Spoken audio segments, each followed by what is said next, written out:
Guys, where you been? I know where I've been. I've been glimpsing the divine. Look at that. Like, rate, subscribe. Let me know what you think about this in the comments. Make friends in the comments. Show love to me. Show hate to me. Show hate to anyone in the comments. Let me know your meal prep plans in the comments. At Fighting Words on pretty much everything with some sort of underscore or whatever. Instagram, out of control. Most of the time we use it. X, not so much. TikTok, your boy went viral again. Don't worry about that. Live Squawk, love you. Right, this weekend was absolutely and utterly outstanding. Outstanding. Stupendous, right? There's a little homage to Senior there. Right, stupendous. It exceeded expectations. How often do we get a fight with a narrative like this? The dad's history, eggs, PED, the failed fight before, the absolute wars that the old boys had, the hate that the old boys had for one another. The kids seemed to have it, and then it just escalated and escalated and escalated. Then we had weight drama. Then we had glove drama. Then we saw Ben Shalom thought he was going to get an interview after the fight, and then he got aired, bruv. We saw our boy, hold on, where is that button? There it is. We saw Reeno run the game, the geese. This is not a matchroom show. This is not a boxer show.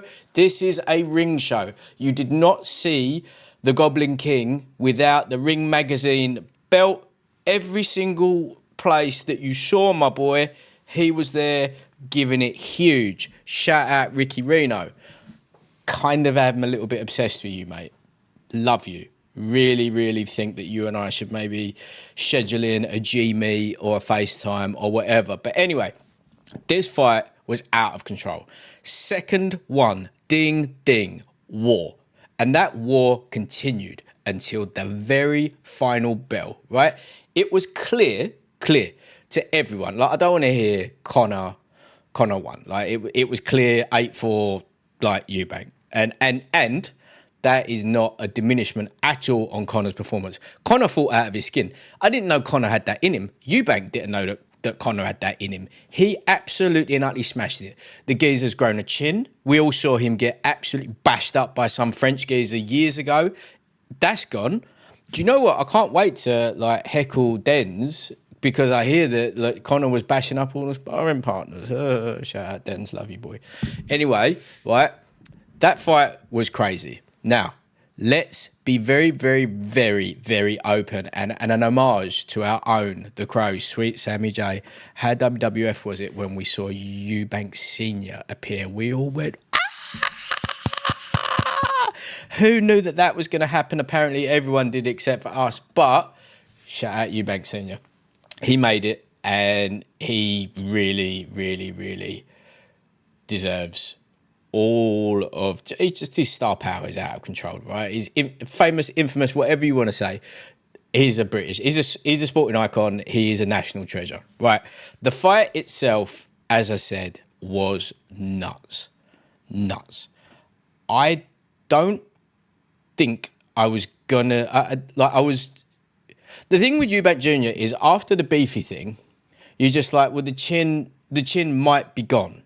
And then with the weight stuff, you're like, the chin probably can be gone.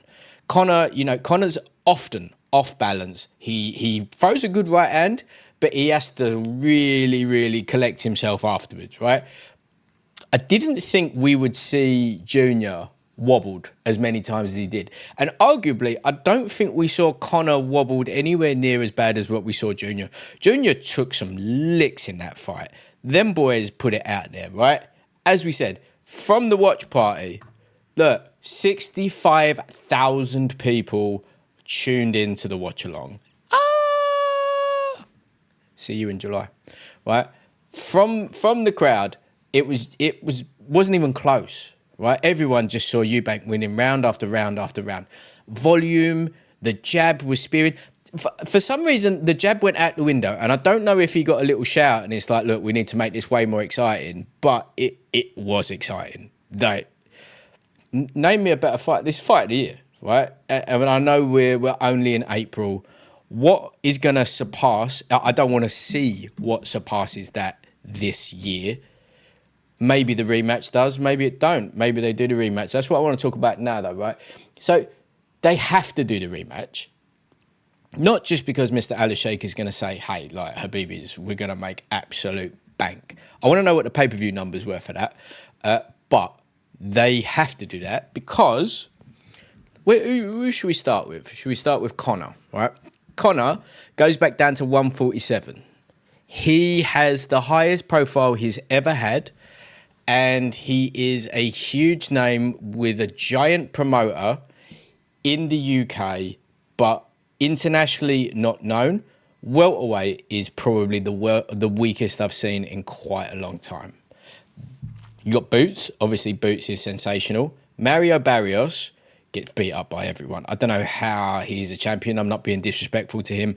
He is a long, tall welterweight that is always on the front foot, right? It doesn't work. Conor could probably beat Mario, but it's not certain. And, you know, he can pick up that WBC, and maybe he picks up the WBC. Boots batters Brian Norman. Then we have an undisputed, but, you know, it is what it is. Junior, on the other hand, Junior has no business at middleweight anymore. He is simply too big. He missed weight by, you know, half an ounce. It cost him the better part of 400 G's or 375 sterling, whatever it was, right? So look, at middleweight, he's going nowhere near those champions. He is going nowhere near the top tier of British domestic talent. So then what do we do? Does he go up at super middle? He was too small for super middle when he was younger. Maybe he's got a little bit more of a...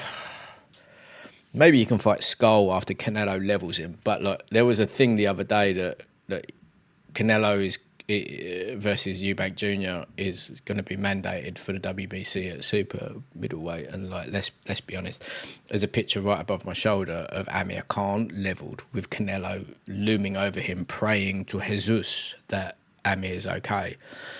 I cannot see Junior doing anything to Canelo. I cannot see him not getting violently stopped. It just doesn't. Let's not do that. So then, the amount of money, the amount of exposure, the amount of fame, the build-up, everything about it. However, I do believe the second time around, the whole build-up will be definitely way more chill. They respect each other an awful lot now, right? Look, post-fight, bit of an iconic picture, that one, isn't it? You got Turkey in the middle, Conor, Nige, Junior, Ricky Reeno again. Why did he have that? Why was he there? Could have been senior. Anyway, I haven't really got that much to say other than boxing needed this. The sport needed a fight that was just the most intense, fun fight with no ramifications. It was a computer game. Right, it was exactly that. It was rock'em sock'em robots. Whatever they had going on, whatever they wanted to do, they exceeded it. Not going to lie to you, I definitely thought Ed Sheeran and David Beckham were ring people. Apparently they were lookalikes. Got me. I was in the middle of the watch party. Yeah, man. Let me know what you think. Like, rate, subscribe. Bye.